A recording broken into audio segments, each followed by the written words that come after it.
দর্শক, ভোটের জাস্ট কয়েক ঘন্টা আগের দিন ভোট সম্পর্কে আমেরিকা থেকে বেশ ভয়াবহ একটা তথ্য এসেছে, যেটা বর্তমান সরকার এবং বর্তমান নির্বাচন কমিশনের ভোট প্রক্রিয়া মধ্যে একটা বড় বিব্রতকর বিষয়ে পরিণত হতে পারে।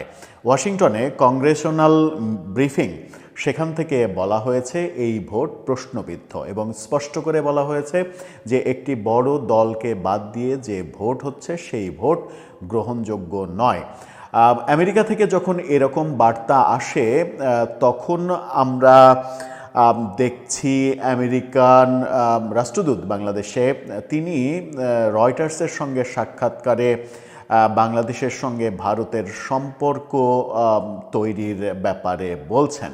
সব মিলিয়ে আমেরিকার কিছুদিন আগেও যে অবস্থান ছিল সেই অবস্থানটা এখন একটু পরিবর্তন মনে হচ্ছে। এরই মাঝে খুবই গুরুত্বপূর্ণ, এই ব্রিফিংটা কোনো সরকারি আয়োজন না হলেও আমেরিকান সরকার থেকে একটা সিদ্ধান্ত আমরা জানি, সেটা হচ্ছে যে এই নির্বাচনে আমেরিকা কোনো পর্যবেক্ষক পাঠায়নি। সেটা একটা স্পষ্ট বার্তা দেয় যে এই নির্বাচন প্রসঙ্গে আমেরিকা একেবারে রাষ্ট্র হিসেবে, রাষ্ট্রীয়ভাবে পজিটিভ বার্তা দিচ্ছে না।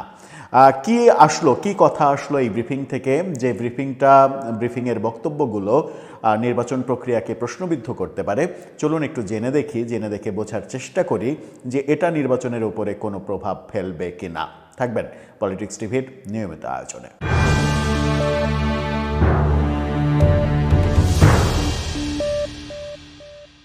দর্শক, বলছিলাম বাজে একটা বার্তার কথা। বর্তমান নির্বাচনকে প্রশ্নবিদ্ধ করা হচ্ছে এবং প্রশ্নবিদ্ধ আয়োজন বলা হচ্ছে। আমেরিকাতে ওয়াশিংটনে কংগ্রেশনাল ব্রিফিংয়ে এই তথ্য জানানো হয়েছে। বিডি নিউজ 24 এই ভয়ঙ্কর বার্তাটা দিচ্ছে। তাদের শিরোনামটা দেখে নিন। সেখানে বলা হচ্ছে, ওয়াশিংটনে কংগ্রেশনাল ব্রিফিং, বাংলাদেশের ভোট প্রশ্নবিদ্ধই থাকবে। সেখানে মোদ্দা কথা যেটা বলা হয়েছে সেটা হচ্ছে যে সবচেয়ে পুরনো ও মুক্তিযুদ্ধে নেতৃত্ব দেওয়া দলকে বাইরে রেখে যে ভোটের চেষ্টা চলছে তা ঠিক হচ্ছে না। সুহাস সুব্রমণিয়ম এই মন্তব্যটা করেছেন। ঠিক হচ্ছে না, ঠিক হোক আর না হোক সেটা তো আর এখন রুখে দেওয়া কিংবা ঠেকানোর কোনো ব্যাপার নেই, কিংবা আমেরিকা থেকে এরকম বার্তা আসলেও ভোট বন্ধ হয়ে যাবে তা তো নয়। কিন্তু এই প্রক্রিয়াটাকে প্রশ্নবিদ্ধ বলা হচ্ছে। কেন বলা হচ্ছে চলুন একটু বিস্তারিত বোঝার চেষ্টা করি। সেখানে বলা হচ্ছে, আওয়ামী লীগকে বাইরে রেখে বাংলাদেশে যে ভোট হতে যাচ্ছে তা প্রশ্নবিদ্ধ হিসেবে মূল্যায়িত হবে। যুক্তরাষ্ট্রের এক কংগ্রেশনাল ব্রিফিংয়ে কেউ এই মত দিয়েছেন। বাংলাদেশ জামাত ইসলামীকে সন্ত্রাসী সংগঠন হিসেবে চিহ্নিত করা, গণতন্ত্র ও মানবাধিকার রক্ষা করতে না পারায় বাংলাদেশের বিরুদ্ধে নিষেধাজ্ঞা আরোপ, সংখ্যালঘু নিরাপত্তায় অনীহা এবং চাঁদাবাজি ধর্ষণে জড়িতদের দায় মুক্তির অভিযোগে ইউনূস সরকারকে কাঠগড়ায় দাঁড় করানোর কথাও এই ব্রিফিংয়ে উঠে এসেছে। ভয়াবহভাবে বর্তমান সরকার এবং বর্তমান সরকারের কর্মকাণ্ড এবং কাছের মানুষ, যারা কাছের স্টেক হোল্ডার, তাদের বিরুদ্ধে অবস্থান জানানো হয়েছে। আবারও বলছি যে এটা কোনো সরকারি আয়োজন নয়, এটা একটা বেসরকারি আয়োজন। বেসরকারি আয়োজন করেছেও আওয়ামী লীগের পক্ষের লোকজনই, এবং সেই আয়োজনটা করে ইন্টারন্যাশনালি একটা বার্তা দেওয়ার চেষ্টা করা হয়েছে। বাংলাদেশের ত্রয়োদশ জাতীয় সংসদ নির্বাচনের আগে ক্যাপিটাল হিলে এই ব্রিফিংয়ের আয়োজন করা হয়। বাংলাদেশে ধর্মীয় সংখ্যালঘুদের বিরুদ্ধে সহিংসতা শিরোনামে হিন্দু অ্যাকশন ও coalition of Hindus of North America এই ব্রিফিংয়ের আয়োজন করে। অর্থাৎ হিন্দুদের সংগঠনের এই আয়োজন ছিল। এই আয়োজনের শুনানিতে জামাত ইসলামীকে সন্ত্রাসী সংগঠন ঘোষণা করে নিষিদ্ধের পক্ষে মত দেন ওয়াশিংটন ডিসি ভিত্তিক গবেষণা প্রতিষ্ঠান আমেরিকান এন্টারপ্রাইজ ইনস্টিটিউটের জ্যেষ্ঠ গবেষক মাইকেল রুবিন নিয়ে এর আগেও আমরা কথা বলেছিলাম। তিনি মোহাম্মদ ইউনূসকে গণতন্ত্র ও মানবতার দুশ্মন হিসেবে অভিহিত করেন। বেশ কড়া কথা বলেছেন, কিন্তু তার কথাতে বাংলাদেশে কি যায় আসবে সেটা আমি অন্তত বুঝি না। 12 ফেব্রুয়ারি নির্বাচনের কোনো গ্রহণযোগ্যতা থাকবে না বলেও রুবিন মন্তব্য করেছেন। তিনি বলেছেন, ধর্মের দোহাই দিয়ে অন্যায়, অপকর্ম ও দুর্নীতির দায় থেকে রেহাই পেতে জামাত ইসলামী চেষ্টা করছে। তারা অপকর্ম ঢাকতেও ইসলামকে ঢাল হিসেবে ব্যবহার করছে, যা বাংলাদেশের জন্য কখনো শুভ ফল বয়ে আনবে না। জামাতের বিরুদ্ধে একটা বড় বিষোদ্গার করা হয়েছে। ওয়াশিংটন পোস্টের একটি প্রতিবেদনের কথা তুলে ধরে রুবিন বলেছেন, ট্রাম্প প্রশাসন জামাত ইসলামের সঙ্গে সম্পর্ক তৈরি করছে, এটা কখনো গ্রহণযোগ্যতা পেতে পারে না। ধর্মের লেবাসে যারা সন্ত্রাসে লিপ্ত, যারা গণতন্ত্রে শ্রদ্ধাশীল নয়, যারা নারীর স্বাধীনতাকে হরণ করছে প্রতিনিয়ত, তাদের সঙ্গে যুক্তরাষ্ট্রের সম্পর্ক হয় কিভাবে? কিন্তু যুক্তরাষ্ট্রের ওই যে ব্যাপারটা, যে অডিও লিক হয়েছিল অনেকদিন আগের অডিও, সেটা সেই অডিও লিক হওয়ার পরে ওয়াশিংটন পোস্ট যে নিউজ করেছিল, সেই নিউজের পরে পরিস্থিতি আমরা পরিবর্তন হতেও দেখেছি। আজকেই রয়টার্সে দেয়া ব্রেন ক্রিস্টেনসন, বাংলাদেশে নিযুক্ত যুক্তরাষ্ট্রের যে রাষ্ট্রদূত, তার যে সাক্ষাৎকার, সেই সাক্ষাৎকারে ব্যাপারগুলো আমাদের কাছে উল্টো মনে হয়েছে।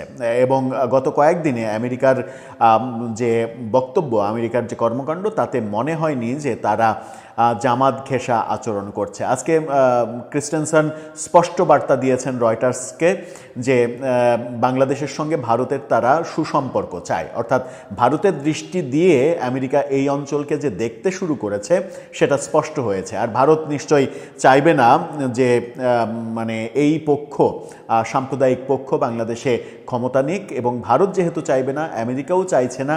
এটাই আজকে রয়টার্সের প্রতিবেদনে সেটা মনে হয়েছে। যদিও মাইকেল রুবিন বলছেন ওয়াশিংটন পোস্টের ওই যে রিপোর্ট, সেই রিপোর্টকে কেন্দ্র করে।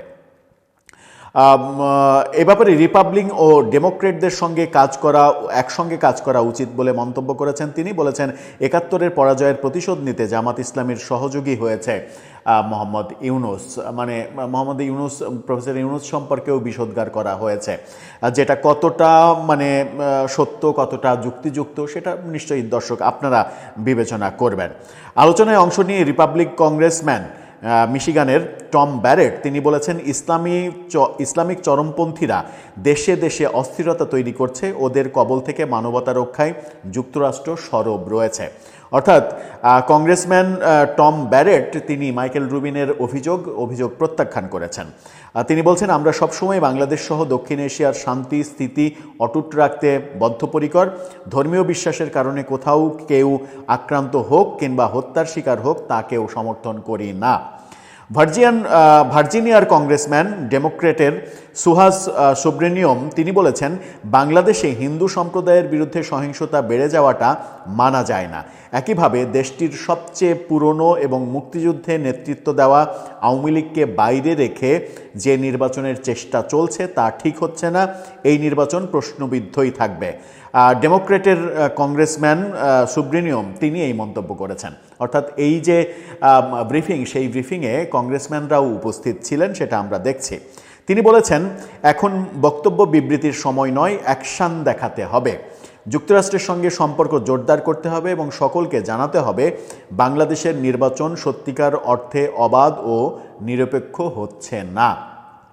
ব্রিফিংয়ে ভার্চুয়ালি বক্তব্য দেন ধর্মীয় স্বাধীনতা বিষয়ক যুক্তরাষ্ট্রের সাবেক অ্যাম্বাসেডর, অ্যাটলার্স ও ইন্টারন্যাশনাল রিলিজিয়াস ফ্রিডম সামিটের চেয়ারম্যান স্যামুয়েল ব্রাউনব্যাক। তিনি বলেন, সাম্প্রদায়িক সম্প্রীতি ব্যাহত হলে তার প্রভাব দেশটির মানচিত্রেই শুধু হেরফের ঘটায় না, অর্থনৈতিক কর্মকাণ্ডেও প্রভাব ফেলে, গণতন্ত্র বিশ্বাসযোগ্যতা হারিয়ে ফেলে, বিশ্বাসযোগ্যতা থাকে না। ব্রিফিংয়ে বাংলাদেশে গণমাধ্যমের পরিস্থিতি তুলে ধরেন বাংলাদেশের জাতীয় প্রেস ক্লাবের সাবেক সভাপতি ফরিদা ইয়াসমিন সেখানে উপস্থিত ছিলেন, আলোচিত সাংবাদিক বাংলাদেশের, এবং প্রেস ক্লাবের সর্বশেষ মানে এর আগে আওয়ামী লীগ আমলে তিনি প্রেস ক্লাবের সভাপতি ছিলেন। তিনি আটক সাংবাদিকদের মুক্তি দাবি করে বলেন, প্রায় ৩০০ সাংবাদিককে হত্যা মামলায় আসামি করা হয়েছে বাংলাদেশে, যেটা প্রফেসর ইউনূস সরকার করেছেন বলে তিনি অভিযোগ করেছেন। অনুষ্ঠানে সাউথ এশিয়ার মাইনরিটি কালেকটিভিটির প্রেসিডেন্ট প্রিয়া সাহা বলেছেন, বাংলাদেশের সংখ্যালঘুদের কোনো নিরাপত্তা নেই, আইনশৃঙ্খলা রক্ষাকারী বাহিনীর সামনেই চলছে বর্বরতা। অর্থাৎ বাংলাদেশের বর্তমান ব্যাপারগুলো নিয়ে বিভিন্ন বিভিন্ন ধরনের বক্তব্য দিয়েছেন। মূলত মাইনরিটি দুইটা সংগঠনের আয়োজিত এই ব্রিফিং, যেখানে একাধিক কংগ্রেসম্যান অংশগ্রহণ করেছেন, এবং সেখান থেকে প্রফেসর ইউনূসের কর্মকাণ্ড, জামাতের অ্যাক্টিভিটিস, জামাতের রাজনীতি, এই ব্যাপারে তীব্র এক ধরনের কটাক্ষ করা হয়েছে, এবং আওয়ামী লীগের অনুপস্থিতি এই নির্বাচনকে প্রশ্নবিদ্ধ করছে এবং অগ্রহণযোগ্য নির্বাচন, সেই কথা তারা বলার চেষ্টা করছেন। যে চেষ্টাটা তারা করছেন তখন থেকে নির্বাচন আর মাত্র কয়েক ঘন্টা বাকি। যদিও বলা হচ্ছে যে এই বৈঠকটা আজকে হয়নি, এই বৈঠকটা আরও 2 দিন আগে হয়েছে। এই আরও 2 দিন আগে অর্থাৎ পরশু দিন এই ব্রিফিংটা হয়েছে, এরকম খবর বলছে বিডি নিউজ 24, যে খবরটা আজকে তারা পাবলিশ করেছে। দর্শক, আপনার কাছে কি মনে হয় নির্বাচনের ঠিক আগের মুহূর্তে, কয়েক ঘন্টা আগে এই যে খবরটা সামনে আসলো, সেটা কি প্রভাব ফেলতে পারে? হ্যাঁ, নির্বাচনে সরকারের ভাবমূর্তি, নির্বাচন কমিশনের ভাবমূর্তি নিয়ে প্রশ্ন তুলতে পারে, কিন্তু নির্বাচনে কি সেটা কোনো ভূমিকা মানে কোনো মানে কি বলবো যে এমন কোনো ভূমিকা পালন করতে পারে যে নির্বাচনের কাঠামোটা ইনক্লুসিভ হয়ে যাবে, পরিবর্তন হয়ে যাবে, কিংবা নির্বাচনে ব্যাঘাত ঘটবে, এরকম কিছু হওয়ার সম্ভাবনা আছে? আমার ব্যক্তিগতভাবে মনে হয় যে কোনো সম্ভাবনাই নেই। আপনার কি মনে হয় জানিয়ে লিখতে পারেন আমাদের কমেন্ট বক্সে।